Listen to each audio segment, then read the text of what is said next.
भारत में लोकसभा चुनाव चल रहा है। इस बीच हमारे साथ वरिष्ठ पत्रकार और देश की टॉप यूनिवर्सिटीज़ में शुमार बेनेट यूनिवर्सिटी के डीन संजीव सिंह जी हमारे साथ मौजूद हैं। लोकसभा चुनाव पर चर्चा करेंगे। देश की जो 24 हॉट सीट्स हैं उन पे चर्चा होगी। स्वागत है संजीव जी आपका। Thank you. सबसे पहले अगर मैं आपसे बात करूं, लोकसभा चुनाव जो है आधा तकरीबन हो चुका है, तो अभी तक आपको क्या लग रहा है, किसका पलड़ा भारी, कौन आगे कौन पीछे, क्या मोटा मोटा अगर आपसे जानना चाहूँ मैं।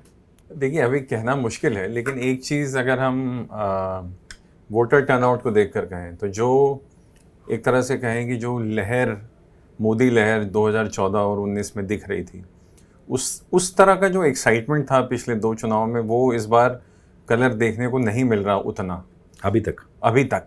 और ये ना वोट शेयर में भी दिख रहा है, सॉरी पोलिंग परसेंटेज में भी दिख रहा है। अगर आप देखें तो पोलिंग परसेंटेज 2019 के आसपास की ही रही है। इनफैक्ट अगर हम तीसरे चरण की बात करें तो थोड़ी कम है। तो ये थोड़ी वोटरों की उदासीनता है। अब ये मौसम की वजह से है या किसी और कारण से, हमें नहीं पता, लेकिन अभी तक ये लग रहा है कि जो चुनाव है वो उतना आसान नहीं है भाजपा के लिए जितना कहा जा रहा था। एक सवाल और मैं आपसे जानना चाह रहा हूँ। 2019 के चुनाव में पुलवामा था, राष्ट्रवादी लहर थी, कांग्रेस उस समय उस धार में नहीं थी। इस समय जो इंडिया गठबंधन के साथ मिलकर जो वो चुनाव लड़ रही है, आपको लग रहा है कांग्रेस कुछ ज़्यादा एग्रेसिव है, इसका कुछ फ़ायदा मिलेगा इस बार, या फुल फ्लेज फिर बीजेपी तीसरी बार सरकार बना जाएगी? बड़ा लोडेड सवाल है आपका। सरकार बनेगी कि नहीं बनेगी, ऐसा कोई कारण नहीं दिख रहा कि लोग चाहते हैं कि सरकार बदल दें। मतलब ऐसा कोई ओवरवेलमिंगली फीचर नहीं है। अगर वो होता तो वो पोलिंग परसेंटेज में भी दिखता। तो उस तरह की चीज़ नहीं देख रही। लेकिन जो आप कह रहे हैं कि विपक्ष 2014 और 19 में जो गलतियाँ की, उससे उन्होंने काफ़ी सीख ली है। जो वोट बंटता था, जो वोट कटवा पॉलिटिक्स होती थी, उस पे अंकुश लगाने की कोशिश की है जी। तो सीटें भले कम हो या ना हो, लेकिन मार्जिन का खेल होगा। तो ये चुनाव 14 और 19 की तरह अभी तो जाता हुआ नहीं लगता। काफ़ी क्लोज कॉन्टेस्ट देखने को हो सकता है इसमें। बार बार बीजेपी 400 पार की बात करती है, और आपको लगता है कि 400 पार या 400 के आसपास आएगा इस बार बीजेपी का? ये तो यक्ष प्रश्न है, लेकिन बहुत मुश्किल लगता है हमारे हिसाब से, क्योंकि आप अगर 2014 और 19 को देखें तो कई ऐसे स्टेट्स हैं, खासकर नॉर्थ इंडिया में, जहां वो ऑलरेडी मैक्स आउट कर चुके हैं। 100 में से 100 चल रहे हैं उनका स्ट्राइक रेट। तो बढ़ेंगी कहाँ से? जाहिर तौर पे उन्हीं राज्यों में बढ़ सकती हैं जहाँ उनकी सीटें कम हैं। क्या वहाँ ऐसा हो रहा है, ये देखना ज़रूरी है। दक्षिण भारत में अन्नामलाई जैसा एक बड़ा चेहरा है जिस पे उन्होंने दाव लगाया, और सिंघम कहा जा रहा है उनको। तो क्या लगता है आपको इस बार उनका भी कोई फैक्टर चलेगा? तमिलनाडु में कुछ सीट्स बीजेपी जीत सकती है इस बार? कुछ सीटों पर तो काफ़ी अच्छी फाइट दे रही है, जो खबर आई है, लेकिन क्या जीतेगी ये हम नहीं कह सकते। अन्नामलाई जी बहुत ही अपकमिंग, मतलब भारत का भविष्य है। बहुत अच्छे नेता हैं, बड़े फायर ब्रांड नेता हैं, लेकिन क्या वो भाजपा के लिए परचम लहरा पाएंगे, ये अभी कहा नहीं जा सकता। लेकिन एक बात तय है मनीष की, वो आने वाले दिनों में वो एक उभरता चेहरा जरूर। हमारा शो दर्शकों को बता दें 24 के सिकंदर है, तो इसमें हम जो हॉट सीट्स हैं उनकी बात करेंगे, जो बड़े कैंडिडेट्स हैं उनकी बात करेंगे, किन किन सीट्स पर अच्छा मुकाबला हो सकता है, तगड़ा मुकाबला हो सकता है। तो शुरुआत करते हैं हम अमेठी, रायबरेली, फिर आगे बढ़ेंगे। तो आपको लगता है इस बार अमेठी से कांग्रेस ने उम्मीदवार घोषित करने में देरी कर दी? स्मृति ईरानी लगातार कह रही थी जी कौन कौन कौन, तो जो उम्मीदवार घोषित किए गए हैं, आपको लगता है कि इस बार लगातार दूसरी बार स्मृति ईरानी जीतेंगी, या कांग्रेस का चांस है अमेठी से? नहीं, अमेठी की सीट फंस सकती थी अगर राहुल गांधी खुद लड़ते तो। जी। हम गए थे अमेठी रायबरेली घूमने, और एंटी इनकम्बेंसी ज़रूर है, लेकिन क्या वो कैश इन हो पाएगी? अगर राहुल गांधी थोड़ा बहुत मतलब अपना राजनीतिक वजूद दिखाते और कहते हैं हाँ मैं लड़ूंगा, तो शायद वो सीट फंस सकती थी।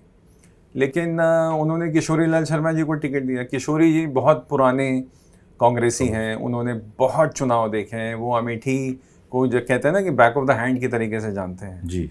लेकिन स्मृति ईरानी के खिलाफ आपको एक चेहरा चाहिए, वो बैकरूम बॉय हैं। वो जैसे कांग्रेस के लिए अहमद पटेल नेशनल लेवल पे कांग्रेस के बैकरूम बॉय थे, वैसे किशोरी लाल शर्मा जो है वो अमेठी रायबरेली के कुछ बैकरूम में बॉय। आंकड़े आपके पास हैं, मैं जानना चाह रहा हूँ कि किशोरी लाल मतलब कांग्रेस पिछली बार कितनी परसेंटेज ऑफ वोट्स थी, स्मृति ईरानी से कैसे हारी, कुछ आंकड़ों के साथ हम ऑडियंस को बताना चाहेंगे, ग्राफिकली दिखाना चाहेंगे। अगर आपके पास कुछ आंकड़ा है तो आप बता सकते हैं। तो देखिए मोटा मोटा ये है कि राहुल गांधी पिछले 2 चुनावों में करीबन 4 लाख वोट उनको पड़ा रहा है। हाँ, 2014 में जब उनको 4 लाख वोट पड़ा तो उनको 46% वोट पड़ा जी। स्मृति ईरानी को 3 लाख वोट पड़ा उस चुनाव में जब जो वो हार गई, लेकिन वो 34% पे आ गई थी, 10-12% का ही गैप था। 19 में क्या हुआ कि राहुल गांधी अगर आप देखें तो उनका वोट शेयर ऑलमोस्ट सेम है, मतलब 4,08,000 पड़ा था 2014 में, 4,13,000 पड़ा 2019 में। वोट शेयर 46 से 43 हो गया, लेकिन स्मृति ईरानी को 1,68,000 1,68,000 वोट्स का फायदा हो गया एंड उनका वोट शेयर 34 से करीबन 50% पे पहुंच गया। तो ये एक बहुत बड़ा कारण है और ये एंटी इनकम्बेंसी भी हो सकता है कि राहुल गांधी ने समय नहीं दिया, स्मृति ईरानी ने समय दिया। ओके। इस बार अगर राहुल गांधी लड़ते तो शायद यही जो ट्रेंड 14 और 19 का था, 14 का रिजल्ट हो सकता है 24 में बदल सकता था। अमेठी के बाद हम दूसरी सीट पर बढ़ते हैं आगे, रायबरेली। रायबरेली में भी क्या कांग्रेस ने उम्मीदवार घोषित करने में देरी की, क्योंकि वो गढ़ है अभी भी, कहा जाता है जी आखिरी दिन में भी अगर कांग्रेस घोषित, जैसे इस बार भी हुआ कि बहुत देरी से घोषित हुए। खुद राहुल गांधी लड़ रहे हैं, एक तरफ वायनाड है, दूसरी तरफ रायबरेली है, क्या चांसेस लग रहे हैं आपको इस बार राहुल गांधी के रायबरेली से? देखिए रायबरेली सेफ सीट है कांग्रेस के लिए। कायदे से तो अमेठी से राहुल गांधी और रायबरेली से प्रियंका गांधी को लड़ना चाहिए था जी। तो उससे एक वाव फैक्टर भी आता कि हाँ हम अपनी सीट नहीं छोड़ रहे हैं। जो राहुल गांधी ने किया है रायबरेली में जाके, हमारे हिसाब से उन्होंने सेफ प्ले किया है कि वायनाड से लड़ रहे हैं और यहाँ से भी लड़ रहे हैं। दोनों सीटों से मोस्ट प्रोबेबली अगर कुछ गलत नहीं हुआ तो दोनों जगह से जीत जाएंगे। फिर कौन सी सीट रखेंगे? अगर वायनाड रखते हैं तो रायबरेली सीट खाली करके प्रियंका को दे सकते हैं। कुछ लोग कह रहे हैं पिछली बार अमेठी में भी यही हुआ कि लोगों में ये मैसेज चला गया तो वायनाड से लड़ रहे हैं और यहाँ भी लड़ रहे हैं, मतलब रहेंगे तो सांसद एक ही जगह के। तो ये कुछ फैक्टर था पिछली बार जो हुआ, इस बार इसलिए सेफ सीट चुनी इन्होंने, स्मृति के खिलाफ नहीं उतरे और रायबरेली से उतर के जो ज़्यादा सेफ है। क्या लग रहा है सर? 2019 में ये वायनाड से इसीलिए लड़े थे क्योंकि इनको डर था कि ये हार सकते हैं, क्योंकि कभी भी गांधी परिवार के खिलाफ इतना वोट, अगर आप डॉक्टर संजय सिंह को छोड़ दें तो 3 लाख वोट किसी को नहीं पड़ा गांधी परिवार के खिलाफ। तो ये एक सिग्नल था कि साहब कुछ ठीक नहीं है, इसीलिए उन्होंने वायनाड सीट ली। इस बार जो है उन्होंने सेफ प्ले कर दिया। इस बार अगर वो लड़ते तो शायद 14 जो हो रहा है वो 24 में हो सकता था। तो थोड़ा आंकड़ों के साथ समझना चाहेंगे, रायबरेली में आपके पास कुछ आंकड़े हैं पिछले 2 चुनाव के और क्या क्या रहा नतीजा, कैसे कांग्रेस कितने मतलब मार्जिन से जीतती रही वहाँ पे? तो मुनीश अगर हम 2014 की बात करें तो जैसे अमेठी में राहुल गांधी 4 लाख वोट प्लस पोल करते थे, वैसे ही रायबरेली में सोनिया गांधी 5 लाख वोट प्लस पोल करती थी। 2014 में उनको 5 लाख के ऊपर 5,26,000 वोट पड़ा, 63% वोट शेयर उनको पड़ा जी। अब उनके खिलाफ बीजेपी को आप देख लीजिए, वो 1.25 लाख में सिमट गए, 1,73,000, दैट इज 21% वोट पड़ा। 19 की आप बात कर लीजिए तो सोनिया गांधी को 5,34,000 वोट पड़ा, तो करीबन ऑलमोस्ट सिमिलर वोट, 5,26,000 5,34,000। लेकिन बीजेपी का वोट आप देखिए, जहां वो 1.25 लाख पे थे वो 3,67,000 पे चले गए, 38% वोट। तो ये हमारे हिसाब से बीजेपी का बेस्ट परफॉर्मेंस था 2019 में, मोदी का वेव एटसेट्रा। इस बार हमको लगता है कि राहुल गांधी लड़ रहे हैं तो थोड़ा सिंपैथी फैक्टर उनके साथ है और दिनेश प्रताप जी को ही टिकट दिया गया उनके खिलाफ जी। तो आई थिंक इसमें एडवांटेज राहुल गांधी को रहेगा अगर हम रायबरेली सीट की बात करें। और इसके बाद अगर तीसरी सीट की हम बात करें, पीलीभीत, जहाँ से वरुण गांधी पिछली बार चुनाव जीते थे, इस बार टिकट कटा और इस बार एक ऐसे आदमी को टिकट मिला जो कभी राहुल गांधी के बेहद खास रह चुके हैं, यानी जितिन प्रसाद जी। तो क्या चांस है इस बार पीलीभीत से बीजेपी जीतेगी? और जितिन प्रसाद कितने मार्जिन से जीतेंगे? वही मार्जिन रहेगा जो वरुण गांधी का था या कुछ कम ज़्यादा हो सकता है? देखिए, ये चुनाव जितिन प्रसाद के लिए मुश्किल चुनाव था, क्योंकि अब तो पोलिंग हो गई, क्योंकि वहाँ पर ऑलरेडी गांधी, एज इन जो गांधी परिवार का दूसरा धड़ा है, वो इस्टेब्लिश्ड वहाँ पे। पहले मेनका जी लड़ती थी, फिर वरुण जी आए, तो उनको उनके कद के नेता को हटा के जितिन को भेजना एक बहुत बड़ी जिम्मेवारी थी जितिन के पास। और इस बार जो कैंडिडेट दिया है इंडिया अलायंस ने, भगवत सरन गंगवार, वो बहुत ही सीनियर नेता हैं समाजवादी पार्टी के जी। और उनके समाज का वोट भी बहुत है उस सीट पर। लेकिन अगर आप देखिए तो वरुण गांधी करीबन 2.5 लाख वोट से जीते थे। मान लीजिए मार्जिन अगर कम भी होती है तो कितनी कम होगी, तो हमारे हिसाब से सेफ है इनके लिए 2.5 लाख मार्जिन बहुत होता है। जी। और भगवत सरन जी भी बड़े कद्दावर नेता हैं, लेकिन वो भी बरेली से उनको इंपोर्ट करके पीलीभीत बुलाया गया है, तो इसीलिए दोनों ही बाहरी नेताओं के बीच की लड़ाई है। और आई थिंक बड़ा दिलचस्प कॉन्टेस्ट होगा, क्योंकि गंगवार जी अच्छी फाइट देंगे। आपसे ये भी जानना चाहते हैं पीलीभीत का वोट शेयर क्या रहा पिछले चुनाव का, थोड़ा वो आंकड़ों से समझाना दर्शकों को। तो मनीष, 2014 में बीजेपी से मेनका गांधी लड़ी थी, उनको 5,46,000 वोट पड़ा था, तो वो 52% वोट था। उनके खिलाफ सपा बसपा ने दोनों ने कैंडिडेट उतारे जी। सपा को पड़े करीबन 2,40,000 वोट, बुद्धसेन वर्मा जी थे, और बसपा को करीबन 1,96,294 वोट पड़े जी। तो वो तो क्लियर विनर थी 2014 में। 19 में वरुण गांधी गए, वरुण गांधी ने को 7 लाख वोट पड़ा। आप ये सोचिए, 59% वोट शेयर। सपा का कैंडिडेट जो था वह हेमराज वर्मा जी, उनको 4,48,000 वोट पड़ा। आप ये सोचिए कि कोई कैंडिडेट जिसको 4,48,000 वोट पड़ रहा है, वो फिर भी 2.5 लाख वोट से हार रहा है, तो कितनी लैंडस्लाइड एक तरीके से वोटिंग हुई होगी वरुण गांधी के पक्ष में। अब यूपी से चलते हैं बिहार की ओर, सारण, जहाँ से लालू प्रसाद यादव की बेटी जो है अपना डेब्यू कर रही है, रोहिणी आचार्य। क्या लगता है आपको इस बार, और पिछले 2 चुनाव में क्या हुआ है वहाँ पे, थोड़ा दर्शकों को समझाइए। देखिए, सारण जो सीट है वहाँ पे मेनली राजपूतों और यादवों के बीच ये जो चुनावी वर्चस्व होता है दोनों के बीच में। और अगर आप देखिए कि जब से राजीव प्रताप रूडी एकदम युवा नेता के रूप में उभर के आए थे, तो पहले छपरा से लड़ते थे, फिर डिलिमिटेशन हुआ तो सारण सीट बन गई। तो पिछले 2 बार से रूडी जी जीत रहे हैं। उनसे पहले उस सीट पे लालू जी खुद लड़े थे, तो जब वो रेल मंत्री थे तो उसी सीट से जीत कर जाते थे। तो बड़ा दिलचस्प मुकाबला रहेगा, क्योंकि तो सेफ सीट है एक तरह से बेटी के लिए, क्या लग रहा है आपको? सेफ सीट अब कह सकते हैं, क्योंकि इंडिया अलायंस है। लेकिन राजीव प्रताप रूडी टफ फाइट देंगे, क्योंकि क्या होगा कि जो ओबीसी वर्ग है वो किधर जाएगा। आमतौर पे ये देखा जाता है, जो मानसिकता होती है कि अगर आपने यादव कैंडिडेट दिया है, मान लीजिए लालू हो या अखिलेश हो, अगर वो यादव कैंडिडेट देते हैं तो क्योंकि वो इतने हावी होते हैं कि अन्य जो ओबीसी कास्ट होती हैं उनके अंदर थोड़ा बहुत भय आ जाता है, और वो बोलते तो नहीं है सामने, लेकिन वो भाजपा को वोट कर देते हैं, या जो भी कैंडिडेट होता है जो उनको लगता है कि हरा सकता है।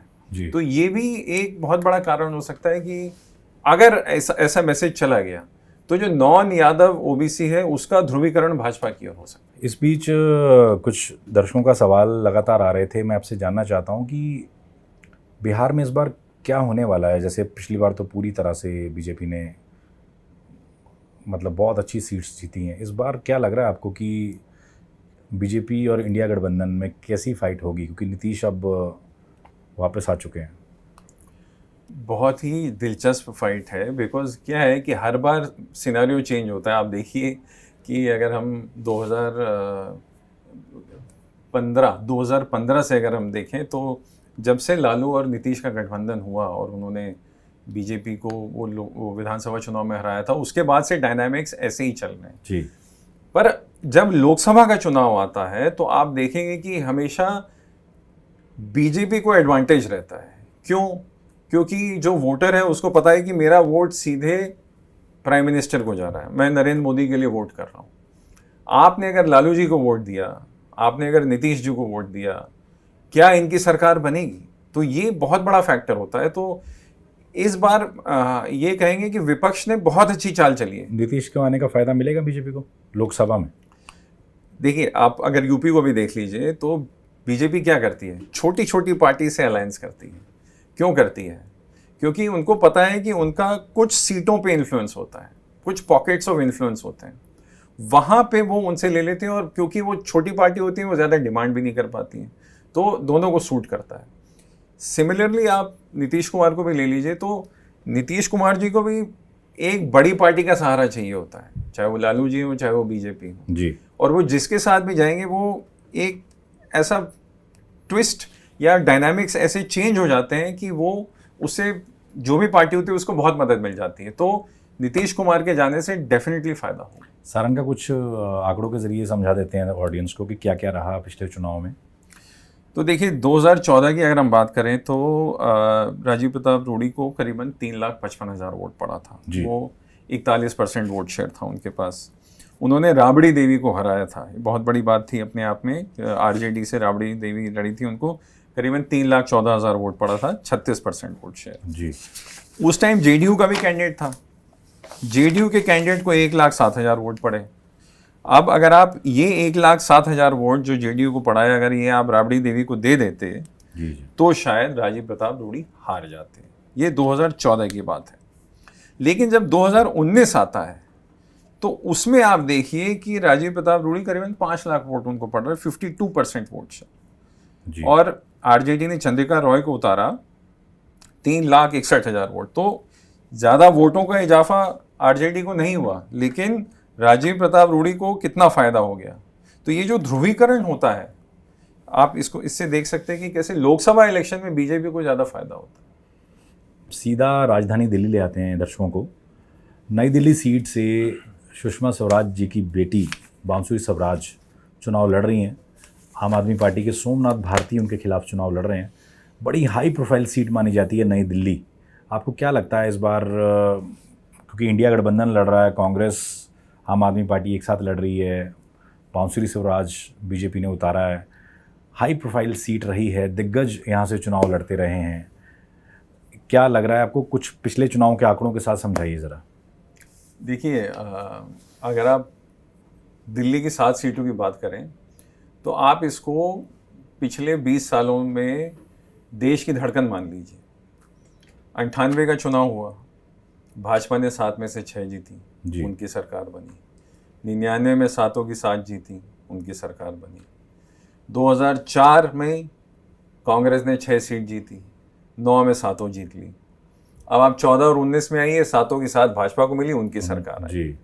तो अब आप इससे अंदाज़ा लगा सकते हैं कि दिल्ली में क्या हो रहा है, उससे आपको देश का मूड पता चल सकता है। जो सीट की आपने बात की, नई दिल्ली सीट की, ये आमतौर पर इसमें ट्रेडर्स हैं और जो सरकारी नौकरी करते हैं वो लोग हैं। इस सीट पर लाल कृष्ण आडवाणी, अटल बिहारी वाजपेयी, सुचेता कृपलानी, न जाने कौन कौन लड़ चुके हैं। ये नाक की सीट है दोनों पार्टीज़ के लिए और इसमें बहुत टफ फाइट है, क्योंकि बांसुरी स्वराज रिलेटिवली नई है पॉलिटिक्स में। सोमनाथ भारती मजे में खिलाड़ी हैं, वो मालवीय नगर से जीतते आए हैं और आपका एक बहुत बड़ा हिस्सा है। एक टाइम पे मंत्री भी थे, लेकिन अब बहुत लो प्रोफाइल रहते हैं। तो आई थिंक कांटे की टक्कर होगी। ये अरविंद केजरीवाल की विधानसभा की सीट भी नई दिल्ली है जी। तो आपको लगता है कि जब दिल्ली का वोटर वोट करने जाएगा, वो मोदी का चेहरा दिखेगा या केजरीवाल फैक्टर उसमें चलेगा? ये थोड़ा सा वोटर, क्या लगता है आपको, क्या हो सकता है इसमें? जो दिल्ली की 7-0 आप कह रहे हैं इस बार पॉसिबल नहीं लग रहा है, हालांकि दिल्ली मूड बताती है। हाँ, लेकिन इस बार मामला टाइट है। हाँ, मतलब करीबन 2 या 3 सीटें हैं जहाँ पे अभी कुछ नहीं कहा जा सकता कि किस तरफ जा सकती है। तो मामला दिलचस्प है दिल्ली में इस बार। और आप वही देखिए कि अगर 4-3 या 5-2 होता है तो क्या देश का मूड भी वैसा होगा इस बार? आपसे ही जानना चाहते हैं 2014-19 में बीजेपी का क्या वोट शेयर रहा है, कैसे कैंडिडेट जीतते रहे हैं दिल्ली में, वो थोड़ा समझाइए हमें ग्राफिक्स के जरिए। देखिए, 2004 और 9 हमने बात की, कैसे 9 में तो कांग्रेस ने स्वीप कर लिया था, उनका वोट शेयर 57% चला गया था दिल्ली में।